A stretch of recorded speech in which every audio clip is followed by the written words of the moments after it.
పేపర్లు వస్తుంది. మనం ఎంతసేపు మనం చెప్పింది వినం కొంతమంది, మనకు తెలిసే ఉంటుంది కానీ చెప్పి వినం కొంతమంది.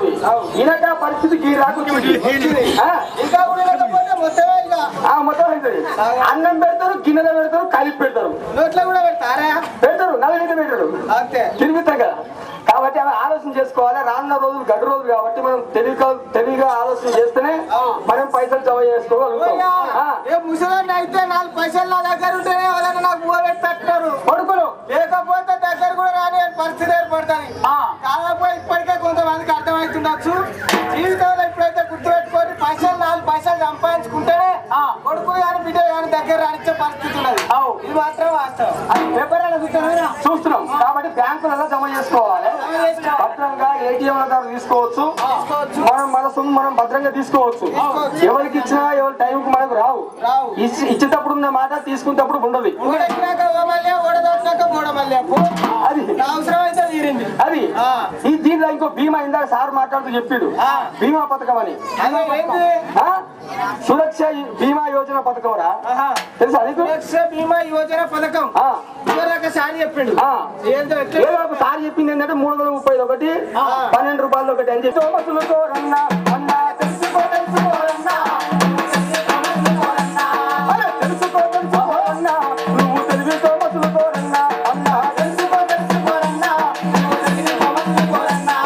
సురక్ష బీమా యోజన పథకంతో నీరన్నా ఏడాదికి ఒక్కసారన్నా 12 రూపాయలు కడితే ప్రమాదమేమైనా గాని ప్రాణానికే రక్షరన్నా, ప్రమాదమేమైనా గాని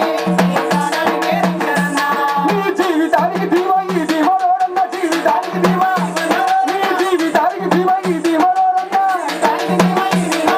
నా బాటు చెబుతుంది నమ్మని నా మాట తెలుసుకోరన్నా.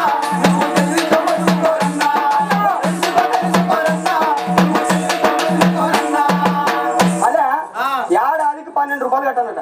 ఒక్క సంవత్సరానికి 12 రూపాయలు. నేను రోజు 12 రూపాయలు ఏమన్నా అనుకున్నా. నువ్వు రోజు 12 కట్టినా కట్టమన్నా కడతావు కానీ ప్రమాదం ఏమన్నా అయితే కళ్ళు రెక్కలు విరిగిపోతే కళ్ళు వడవకుండా పోతే సురక్ష బీమా యోజన పథకంలో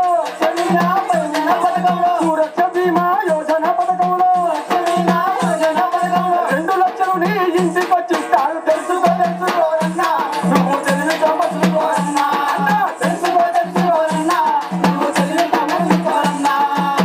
ఇప్పుడు మనం ఏదో ఇక్కడికి వచ్చిన యాక్సిడెంట్ అవుతుంది మన బండికి అనుకో, మనం చేపించుకోవాలంటే ముందు మర్చిపోయాము. ఆ మన బండికి అవుతుంది, పుసుకుని కాలో చెయ్యి ఇరుగుతుంది, లేకపోతే మొత్తానికి ఇంకేమో అవుతుంది. అయితే 2 లక్షల రూపాయలకి బీమా వస్తుంది అనమాట. అంటే ఈ సంవత్సరానికి 12 రూపాయలు కడితే కాలు ఎక్కువ కన్నా పోతే పైసలు ఇస్తారు అన్నట్టు ఇస్తారు. మరి నేను మొత్తం అయిపోతే మీ వాళ్ళకి ఇస్తారు. వినాయక సంతకం ఉంటుంది అంతేనా? మొత్తం పోగానే ఏమైతుందంటే ఇక చుట్టాలు చెప్పి పంపుతారు, వాళ్ళకి ఇలా చెప్పి పంపుతారు. నువ్వు తాగి తడిపి చచ్చిపోతే ఏమి వేరు అట్లా ఉండదు. నువ్వు గట్ట అనుకునేవి అయితే అట్లా వచ్చినాం అనుకో, ఆలయంలో చెప్పి ఇంతమంది పెద్ద మనుషులు కూడతారు. ఆయన ఏమేం చెప్తారా? నలుగురు నడుచుకుంటారు ఎట్లా చచ్చిపోయినా అని. అంటే వాడు తాగేదా చచ్చిపోయినట్టు అట్లా ఇయ్యరా? అయ్యారు అంతేనా? అమ్మోని అట్లా కూడా ఇస్తారేమో అనుకుంటా. అట్టిస్తారట. బాగా ఆలోచన చెప్తాడా అట్లా అయితే కీడేంచి అది ఇందాక నేను చెప్పినట్టు 12 రూపాయలు కడితే అది 330 రూపాయలు కడితే అదొక పథకం ఉన్నది. అమ్మ అంటుంది నేను చచ్చిపోయాక పైసలు మాకెందుకావా అంటుంది. నా కొడుకు ఉండే, నా బిడ్డ ఉండే, నాకు ఆచారం ఒకరైపోతా అని ఎవరు చూసుకోవాలి? ఇదన్నా అవసరం వస్తుందా? మేము ముందుగా మనం మాట్లాడుతూ ఇంకా సార్ వాళ్ళు మేడం వాళ్ళు రాకముందు ఆ గాలి కల్తీ మనిషి కల్తీ అన్ని కల్తీ తిని 60 సంవత్సరాలకు వచ్చింది. మళ్ళీ మందులో నీళ్ళు కలుపుతుర్రు. మందులో నీళ్ళు కలిపి తట్టి దాటి ఇంకా చచ్చిపోతాం. మళ్ళీ ఆ నీళ్ళు కలిపితే మనం తీసుకొని మరో నీళ్ళు కలుపుతున్నారు. అది కూడా కల్తీ. అది కూడా పోవాలని మహిళా సంఘాలు కొట్లాడుతారు ఈ విషయం తెలియదు. అందుకని ఇవన్నీ కల్తీ వచ్చినాయి కాబట్టి ఈ పథకం కింద ఈ 18 సంవత్సరాల నుంచి 70 సంవత్సరాల లోపలు 70 సంవత్సరాల దాకా వర్తిస్తుంది అనమాట. వర్తిస్తుంది. దాన్ని గుర్తు పెట్టుకోవాలి. మీరు గుర్తుపెట్టుకోవాలి. ఏం గుర్తు పెట్టుకుంటావు? 70 సంవత్సరాల లోపలకు మాత్రం వర్తిస్తుంది. ఇక 80 సంవత్సరాలు మా ముసలా ఉన్నది, ఆ పేరు మీద కడితే 2 లక్షలు వస్తాయని చూస్తున్నా. ఎందుకో అరే ముసలి చచ్చిపోగానే పైసలు తీసుకుంటా పిల్లలు పాలా లేకున్నట్టు గిరే పరిస్థితి. మరి ఏం చేస్తావా 12 రూపాయలైనా కడతా అంతేనా? ఈ వీడు వాడేం చెప్తాడు? అరే ఓ మీ తాత అడిగారా? అవురా మీ తాత పేరు మీద కూడా కట్టరా? అంతేరా తెలియకుండా కట్టు. అరే నేను తెలిసి చెప్తానా? నీకు ఒక్కరికే తెలుసు సార్, మీ తాత తెలియదు. మా తాత కాదు, మా తాత తెలిసిన ఏమన్నాడు కానీ మా పెద్దలకు మా చిన్నలకు కాళ్ళ తెలియకుండా కడతారు. అందరు అడుగుంటారు. మరి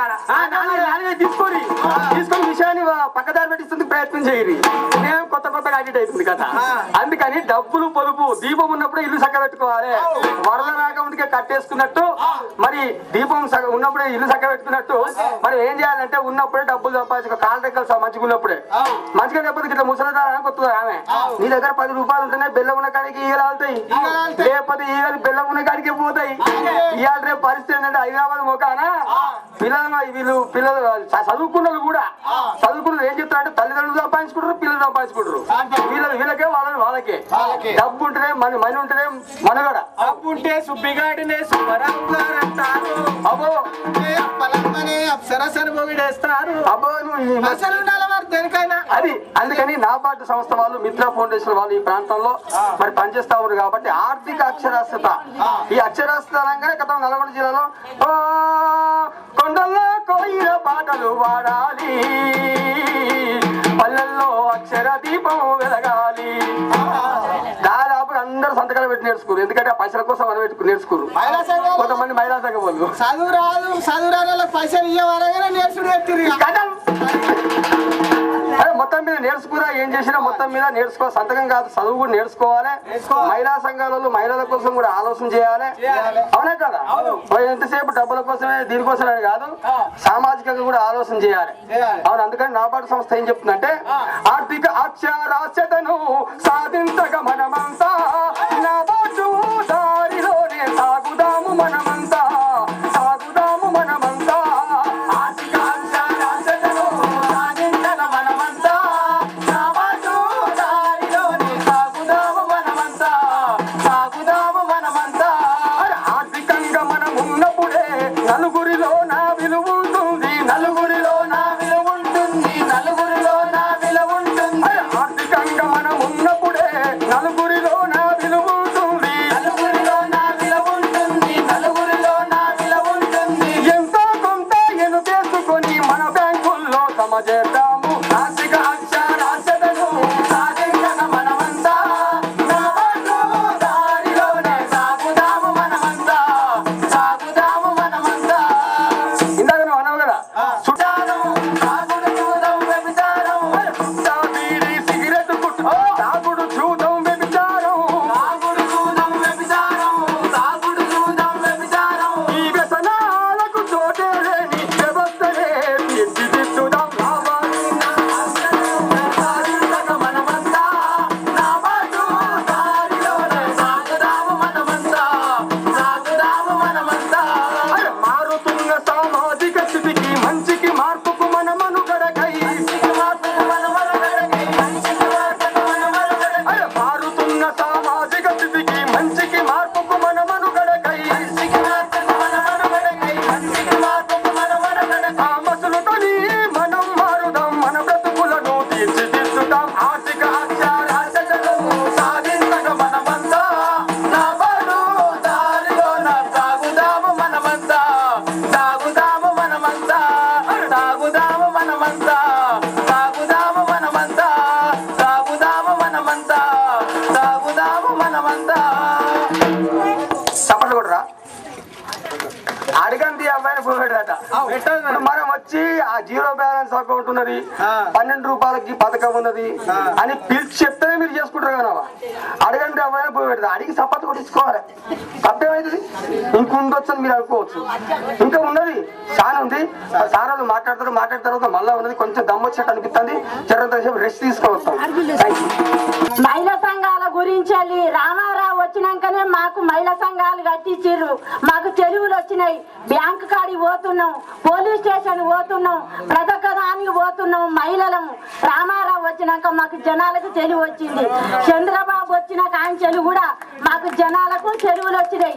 చంద్రబాబు మీరు పొదుపు చేసుకొని బ్యాంకులో పొదుపు చేసుకోండి, మహిళా సంఘాల లోన్లు తీసుకోండి, ప్రతి ఒక్కటి కూడా మాకు సౌకర్యం వచ్చింది. ఈయన కేసీఆర్ కూడా ఇప్పుడు మీరు ప్రతి ఒక్కరు మీరు తెలివి చేసుకొని బ్యాంకులో జమ చేసుకొని మీరు మంచిగా వడ్డీలు అసలు పొదుపు చేసుకోవాలి అని చెప్పారు. మిత్తిలకు ఇస్తే వడ్డీలకు ఇస్తే ఎగ్గొడుతుర్రు, పంచాయతీలు కొట్లాడలు అవుతున్నాయి, పోలీస్ స్టేషన్లలో పోతుర్రు, వడ్డీలు ఇచ్చి బ్యాంకుల రుణాలు తెచ్చుకొని పొదుపు చేసుకొని అప్పులు తీర్చుకోండి.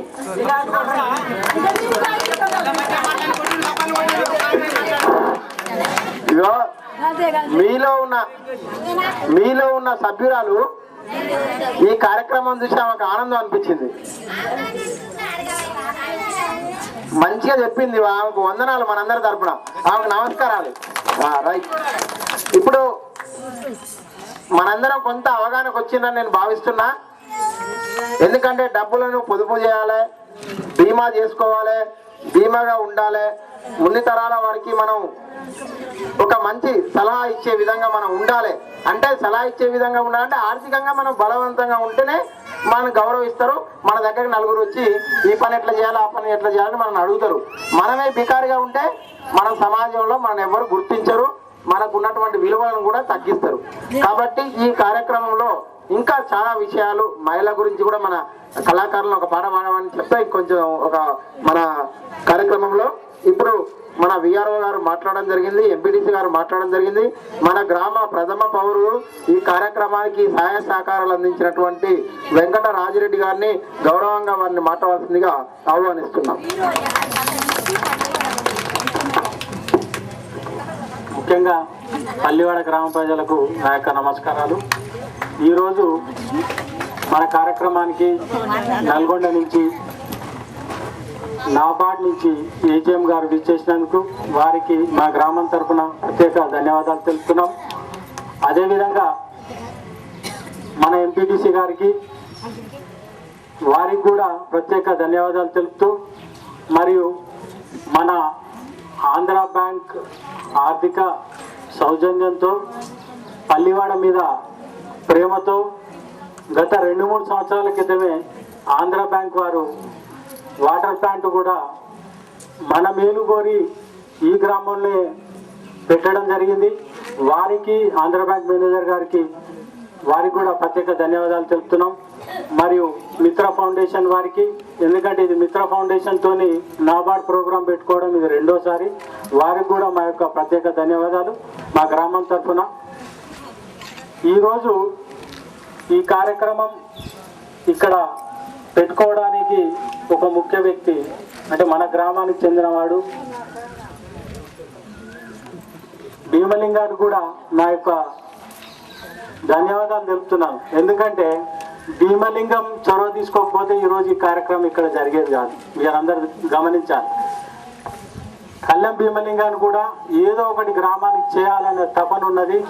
అలా అందరూ అదే విధంగా ఉంటే మన గ్రామం ఖచ్చితంగా ముందుకు పోతుంది అనేది నేను చెప్పదలుచుకున్నాను. నాబార్డ్ వారు మీ అందరికీ ఆర్థిక అక్షరాస్యత, మనం గతంలో ఏమైనా అక్షరాస్యత ఆలు నేర్చుకోవడానికి సంతకాలు పెట్టుకోవడానికి ప్రోగ్రాం తీసుకున్నారు. మిమ్మల్ని ఆర్థికంగా ఎట్లా పటిష్టం చేయాలి అనే ఉద్దేశంతో కళా బృందం ద్వారా, అంటే ఇక్కడ మాటలు చెప్పిన దానికంటే కళాకారులు చెప్తే మీకు స్పష్టంగా అర్థమవుతుంది కనుక వారికి కూడా నా యొక్క ప్రత్యేక ధన్యవాదాలు. ఎందుకంటే కళాకారులు చెప్పినప్పుడు ప్రతి ఒక్కరు సామాన్యులు కూడా చదువురాని వారికి కూడా అర్థమయ్యే విధంగా వారు చెప్తారు కనుకనే వారికి తీసుకొచ్చినందుకు కూడా వారికి ప్రత్యేక ధన్యవాదాలు తెలుపుతున్నాను. ఇకపోతే నాకు తెలిసి 10 సంవత్సరాల క్రితం కూడా ప్రతి ఒక్కరి దగ్గర డబ్బులు తక్కువగా రొటేషన్ అవుతుండేది. అంటే ఒక 5,000 10,000 కావాలంటే చాలా ఇబ్బంది పడేది. ఇప్పుడు ఆ పరిస్థితి లేదు. ఎందుకంటే భూమి ఉన్న వారికి ప్రతి ఒక్కరికి మన పక్కనే ఉన్న ఆంధ్ర బ్యాంకు ఎకరం ఉన్న వారికి 25,000 లోన్ ఇవ్వడం జరుగుతుంది. అది అమ్మ కొంచెం మాట్లాడుతుంది. ఎందుకంటే గవర్నమెంట్ కూడా ఆలోచించింది ఏంటంటే ప్రతి ఒక్కరికి అప్పు అనేది బ్యాంకు ద్వారా తీసుకున్నప్పుడే వారు పంట పండించుకొని అట్టి డబ్బు మళ్ళీ బ్యాంకులో జమ చేసి మళ్ళీ అప్పు తీసుకోవచ్చు. అది కేవలం రూపాయి 10 పైసలు రూపాయి పావలం ఇస్తూ ఉంటుంది.